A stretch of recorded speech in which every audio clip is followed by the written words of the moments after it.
Halo, halo semuanya. Selamat datang di bincang-bincang Bitcoin bersama saya Dea Reskita dan Dimas. Dimas dari kelas Bitcoin. Hari ini exciting banget, salah satu hari bersejarah buat para Bitcoiners karena kemarin Bitcoin akhirnya diresmikan sebagai salah satu aset yang ditradingkan di dalam ETF, ya kan? Wow. Jadi ini perjalanan yang sangat panjang sih, karena aku nggak tahu kalau teman-teman udah pada dengar atau belum tentang ETF. Pembahasan ini kayaknya sudah cukup lama, tapi baru-baru ini aja Bitcoin ETF itu diluncurkan di Amerika Serikat. Nah, mungkin sebelum kita bahas tentang lebih dalam tentang Bitcoin ETF, aku mau nanya dulu ke Dimas nih. Dim, apa sih Iya. itu ETF? So ETF itu basically yang aku tahu ya, aku nggak expert tapi juga yang aku tahu tuh ETF itu kependekan dari Exchange Traded Funds. Maksudnya gimana? Maksudnya itu apabila kita menukarkan suatu aset dengan bentuk kwitansi gitu ya. Jadi mungkin kayak istilahnya tuh kayak zaman dulu di ketika bank awal-awal dibentuk, bank-bank awal itu kan orang deposit emas, kemudian mereka dapat IOU ya, dapat kwitansi gitu ya. Nah, kwitansi ini yang diperdagangkan gitu.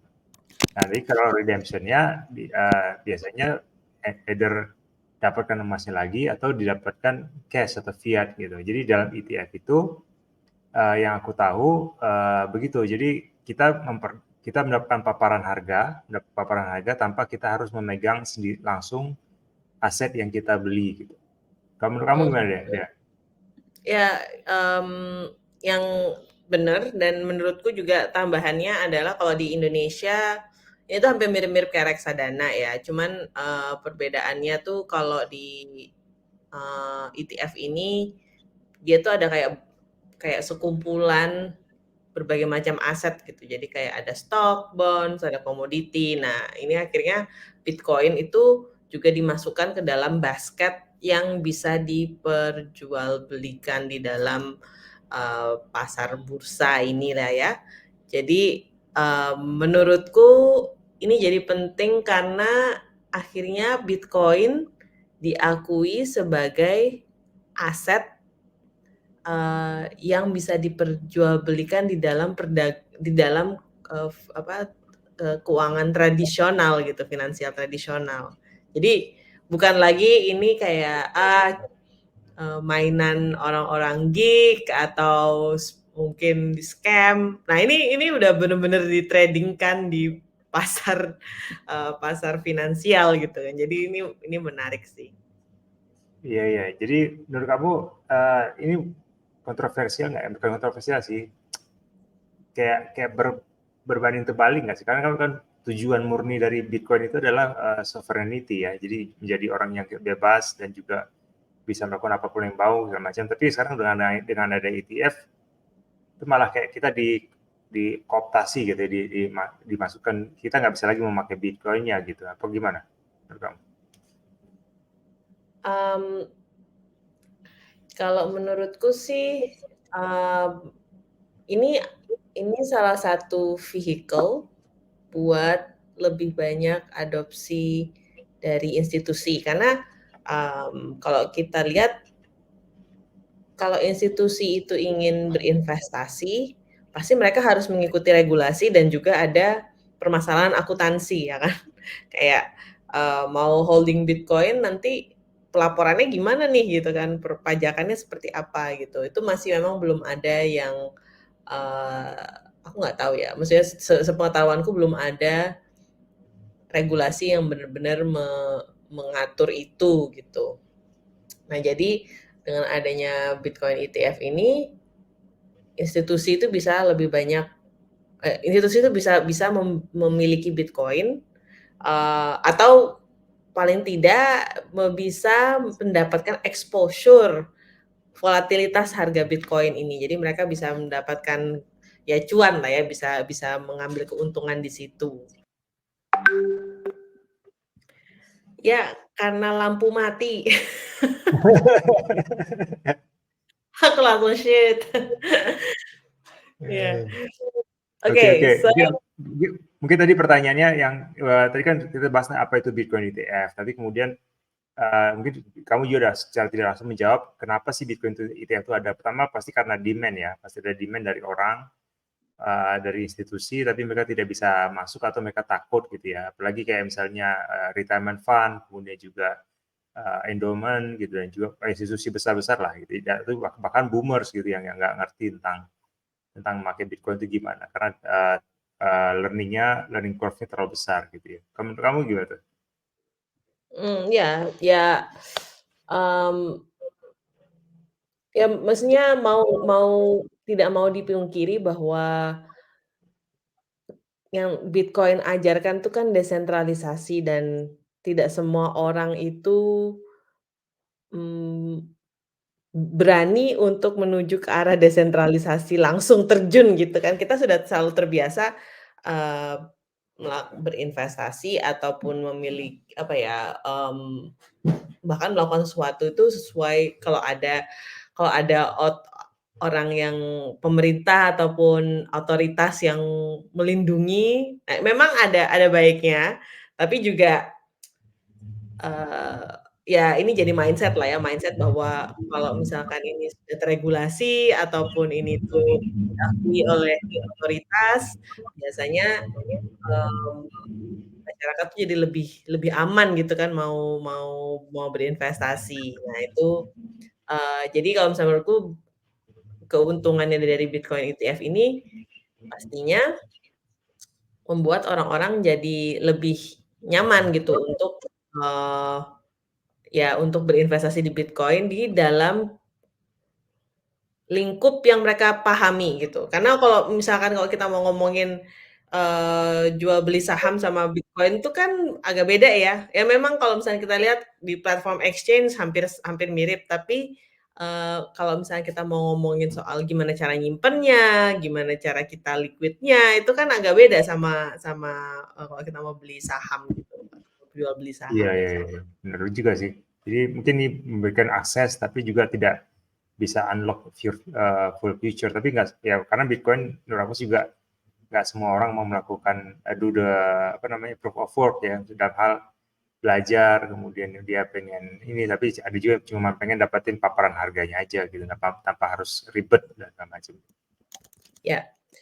Nah, jadi sekarang menuju ke pertanyaan selanjutnya. Apa bedanya beli Bitcoin di exchange versus di ETF? Oh iya, kalau menurut aku bedanya ya beda banget sih. Kalau ya ibaratnya kamu sama dengan kamu beli ya bedanya adalah kamu beli di exchange, kamu akan dapetin Bitcoin-nya langsung, barangnya, komoditasnya langsung. Kalau kamu beli di ETF, kamu cuma dapat kwitansinya doang gitu. Kwitansinya diatur sama satu perusahaan. Perusahaan itu yang akan menyimpankan Bitcoin itu buat kamu. Tapi kemudian perusahaan itu membebankan biaya manajemen gitu per tahun buat kamu gitu. Dan yang bedanya lagi kalau yang apa namanya kalau kita beli di exchange sebagai institusi kita kan harus menyiapkan sendiri cara mengcustody-nya bagaimana, tuh kita harus siapkan sendiri OPSEC-nya, sistem keamanannya segala macam. Kalau misalnya kita beli dari ETF, kita tinggal kita percayakan semua pada satu perusahaan yang mengurus itu semua gitu. Ya jadi yang tadi dibilangin bahwa yang satu tuh ada, eee, memang selalu ada perusahaan yang akan mengatur ini ETF-nya dan mereka punya fee kan. Jadi kalau bedanya antara membeli Bitcoin di exchange versus ETF, fee-nya itu beda gitu kan, kalau fee-nya, di exchange ya, biasanya tuh fee market maker kayak gitu kan. Nah kalau ini fee-nya yang di ETF ini, macem-macem sih, kita lihat kan ada 13 ya kalau nggak salah yang sudah di-approve, oleh SEC dan, fee-nya tuh macem-macem, ada yang 1,5, ada yang 2%. Nah ini sekarang yang, menarik sih dari perusahaan-perusahaan seperti Valkyrie, Fidelity, Grayscale. Nah, mereka ini, akhirnya lagi perang fee ya. Maksudnya menawarkan mana yang paling murah gitu, biar biar perusahaan-perusahaan itu, atau investor-investor ini mau membeli Bitcoin ETF di tempat mereka. Terus perbedaannya juga kalau ETF itu dia di-trading-kannya ya, weekdays ya, dari jam 9 sampai 9 to 5 gitu, Senin sampai Jumat 9 to 5. Tapi kalau misalkan beli di exchange, kalau kamu mau trading di exchange kan ya bisa eee, jual belikan 24 jam nonstop gitu, itu bedanya. Dan, Iya. tadi, apa, untuk kalau misalnya beli Bitcoin di exchange, kamu masih bisa mengirim Bitcoin itu ke wallet pribadi terus kamu self custody.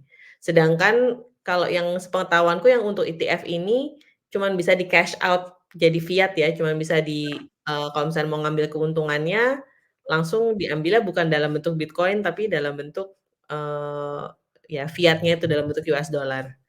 Bener nggak sih? Bener kan? Setahuku sih ada 2 jenis ya, ada namanya in-kind, satu sama dengan dalam bentuk cash.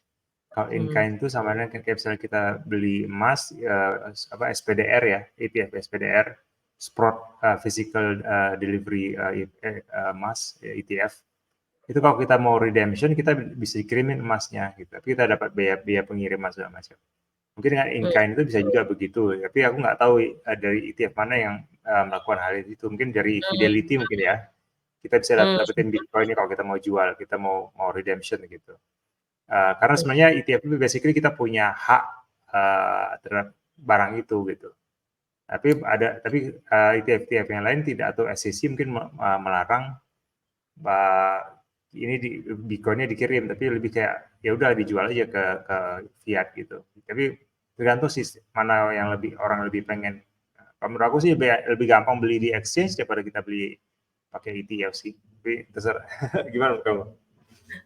nah ini kembali lagi sih, kembali siapa yang membeli gitu. Kalau untuk retail investor pasti lebih gampang di exchange, tapi kalau untuk institusi besar misal Google nih, terus punya billion dollars, punya uang banyak banget yang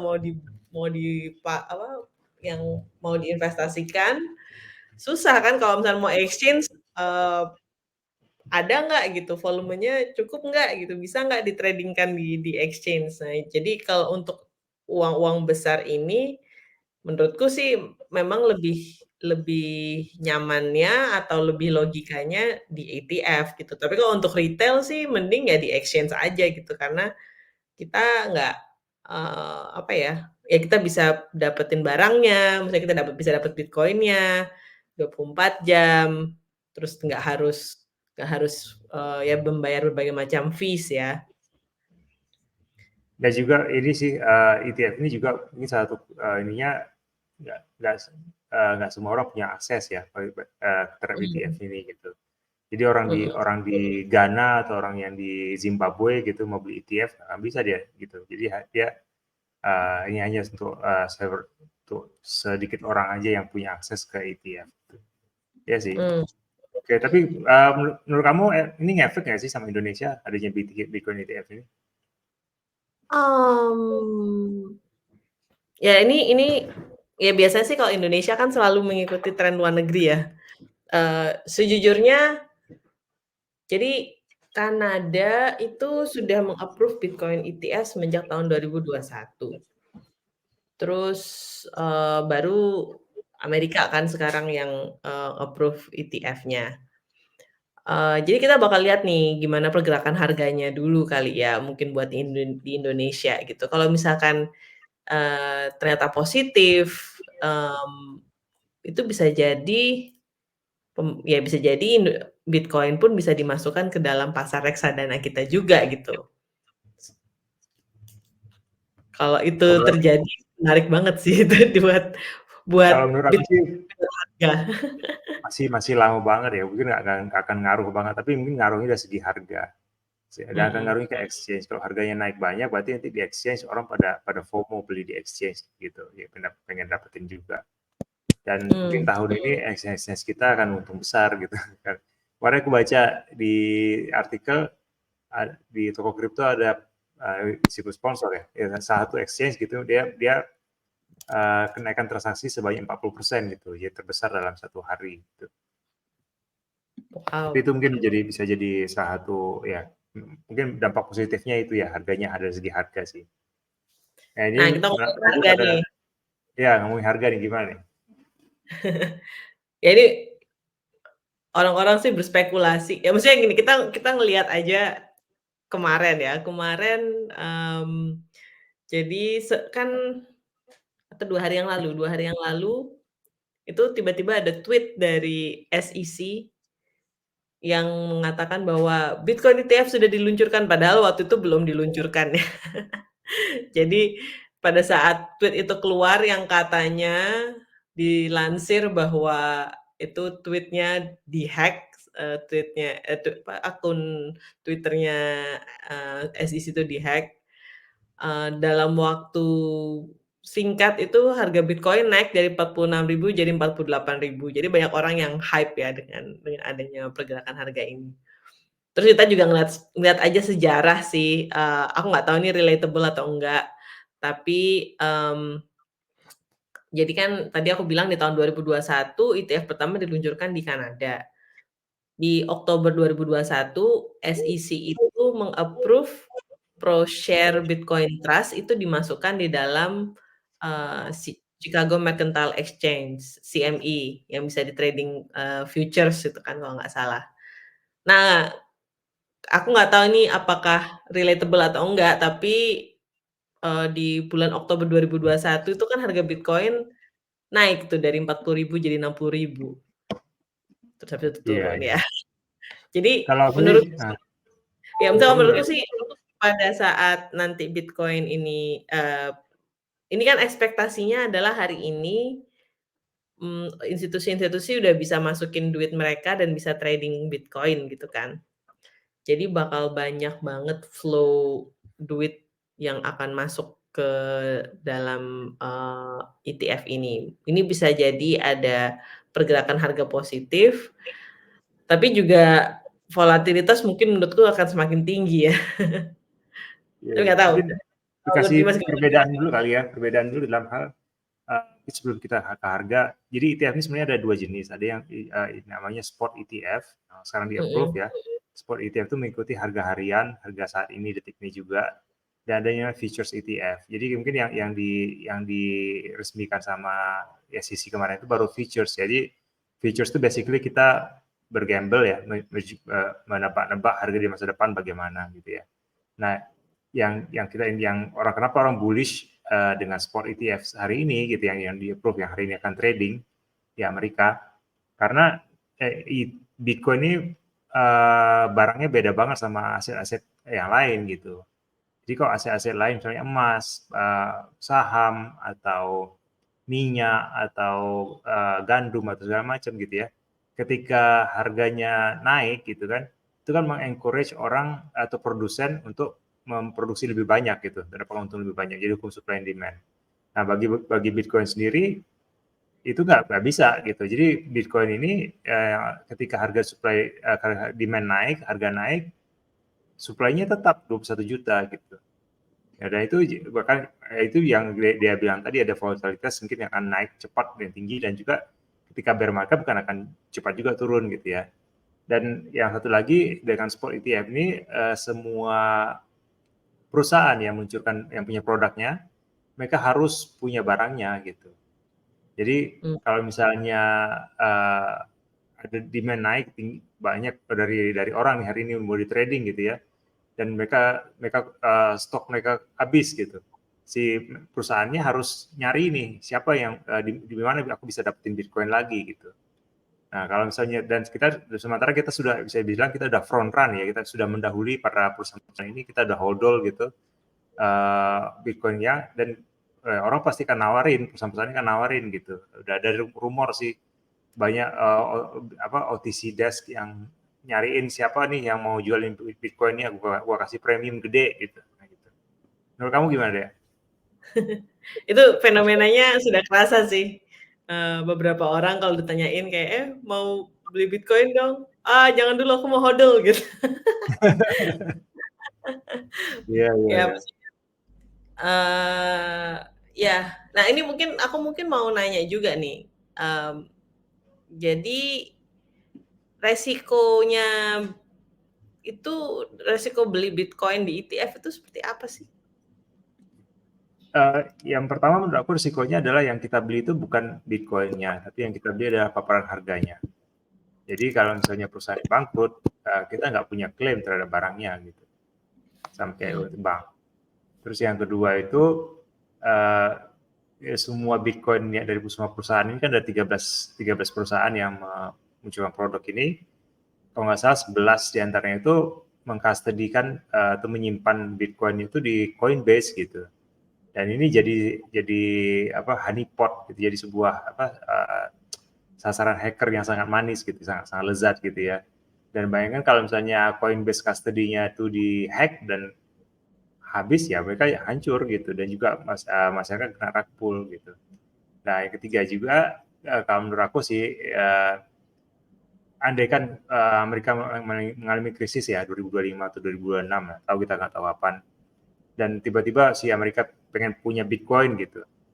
Amerika dengan gampang bisa mengeluarkan executive order, ya udah kita ambil aja semua Bitcoin yang di custody sama Coinbase gitu, kita seize Ya, semua. Ya kita udah di seize gitu gimana, sama-sama kayak tahun 1971 lagi atau 19 berapa 33 ya, ya kita nggak perlu punya emas ya, 1935. Iya, 35 nggak ya. punya emas lagi. Menurut kamu gimana? Ya, dan ya selain tadi bisa bisa dihack ya, misalkan Coinbase tiba-tiba mengalami hal yang serupa seperti FTX, itu siapa siapa sangka gitu kan. Kita kan nggak pernah tahu apa yang ada di belakang layarnya Coinbase, kan kita nggak tahu gitu. Deal-dealan apa. Ya memang sih mungkin mereka disuruh akan melakukan proof of reserve gitu kan. Tapi proof of reserve itu tidak bisa menjadi garansi sih, garansi tentang kesinambungan dari suatu perusahaan gitu kan. Jadi ya memang ada permasalahannya ada di sana. Dan aku agree sih, maksudku takutnya itu dengan adanya ETF ya memang ada kemudahan kemudahan orang untuk mau mengakses harga Bitcoin, tapi kalau kamu nggak owning Bitcoinnya, ya kamu cuma owning fiat, sedangkan fiat itu ya inflationary ya, maksudnya purchasing power kalian bakal terus-terusan menurun. Jadi biarpun misalkan, oh oke, aku hari ini cuan misalkan cuan 5% gitu kan, terus dan itu kamu buat jadi fiat, kamu belanjain nggak atau kamu simpen itu sebagai fiat, ya tetap aja purchasing power-nya bakal menurun gitu. Kalau misalkan punya Bitcoin atau punya kayak kayak aku kemarin baca ngeliat meme gitu ya. Meme-nya itu adalah di tahun 1920 harga satu rumah itu sama dengan 10 kilo 10 harganya bukan 10 kilo sih kayak 10 10 troy ounce. 10 ounce emas ya kalau nggak salah. Pokoknya aku lihat ada foto, ada bar of gold gitu kan. Terus kalau sekarang pun tahun 2024 tetap aja sama harganya tetap 10 ounce of gold. Jadi ya tapi harganya beda ya. Kalau mungkin tahun 1920 harganya satu rumah cuma $5.000 gitu, sekarang harga satu rumah bisa sampai $500.000. Wah, Bisa jadi iya kan? iya iya. Kalau aku sih, kalau kamu lebih lebih prefer pegang barang ya, aku juga sepakat sih. Karena bagi aku feature terbesar dari Bitcoin ini adalah Bitcoin basically kalau kita pegang sendiri itu uang yang kita bisa simpan, money that you can own, uang yang bisa kita miliki, money that you can send yang bisa kita kirim kemanapun kita mau, dan ketiga itu punya limited supply gitu. Jadi kita jadi betul-betul kita berkuasa atas uang kita sendiri gitu. Kalau dengan ETF kita hanya dapat paparan harga misalnya saja, dan dan kalau perusahaannya bangkrut ya kita nggak punya klaim terhadap Bitcoin yang itu gitu ya. Gitu. Tapi aku nggak akan memaksakan orang untuk membeli ETF atau tidak membeli ETF. Jadi silakan aja kalau misalnya kalau membeli ETF, tapi asal kalian tahu risiko. Karena setiap investasi apapun itu pasti ada risikonya gitu. Semuanya pasti ada risiko. Bahkan kita hidup juga ada risiko. Siapa tahu kita nggak tahu kapan kita akan mati kan gitu. Betul. Ya bahkan misalnya holding Bitcoin pun juga, misalnya kita self custody Bitcoin juga ada resikonya juga kan. Maksudnya kayak kalau kita lupa seed phrase-nya gitu ya, itu resiko juga gitu. Jadi Wah, itu ya parah. Nah, pahami resiko masing-masing, pahami ya cost dan benefitnya ya, cost dan benefit dari kalau kalian mau investasinya seperti apa. Mungkin yang terakhir itu yang mungkin mau kita bahas adalah bagaimana kita menyikapi dan juga gimana caranya bisa mengambil keuntungan ini nih, bisa mengambil keuntungan dari Bitcoin ETF ini. oke, kalau aku bilang sih ya BCA aja, dicicil aja beli Bitcoin-nya gitu. Jadi dicicil aja, kemudian kita simpan dan karena kita nggak bisa dapat akses ke ETF kan, jadi daripada kita beli kwitansinya, mendingan kita beli barang yang asli gitu. Dan kita Betul. tentukan tujuan investasi kita seperti apa. Jadi misalnya kita beli, kita niatkan selama 12 bulan, 12 kali kita beli Bitcoin, kemudian pas di akhir bulan Desember nanti kita cash out. Tapi kita harus tahu cash out-nya buat apa. Gitu. Karena di Bitcoin sendiri, di para Bitcoiner juga punya dilema sih. Ada yang bilang kamu kalau menjual Bitcoin kamu murtad gitu dari Bitcoin gitu. Kamu itu haram gitu jatuhnya gitu. Tapi bagi orang lain berpikir aku berinvestasi Bitcoin, aku pengen mengimprove hidup aku gitu, meningkatkan kualitas hidup aku gitu. Jadi nggak apa-apa menjual sedikit. Gitu. Nah, ya itu sih Nah, gimana? sebenarnya kalau jual yang penting cash flow kan. Kalau ada duit keluar harus ada duit masuk gitu. Jadi kalau Iya, misalnya kamu ada Bitcoin keluar, harapannya ada Bitcoin masuk juga gitu kan. Jadi jangan jangan dikeluarin aja gitu. Yang penting harus selalu ada terus yang dimasukin gitu. iya, Um, ya aku setuju sih. Memang kita nggak punya, kita sebagai orang Indonesia, kecuali kalau kalian punya perusahaan di Amerika dan bisa mengakses Bitcoin ETF silahkan.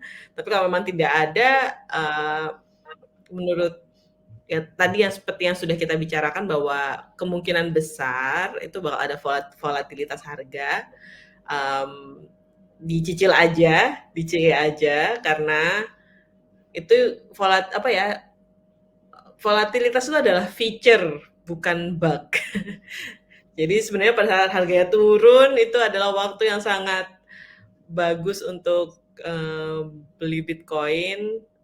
Rutin aja. Bitcoin itu adalah saving technology. Kita menabung dengan menggunakan Bitcoin pastinya.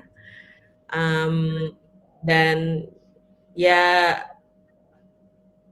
itu sih DCA aja sih kalau menurutku lagi. iya. Keuntungannya sih dari volatilitas harga tadi sih. Tuh. Sama Ya, ya, ya. tentukan tujuannya apa gitu. Ya, karena aku kemarin sempat advice ke saudara gitu ya.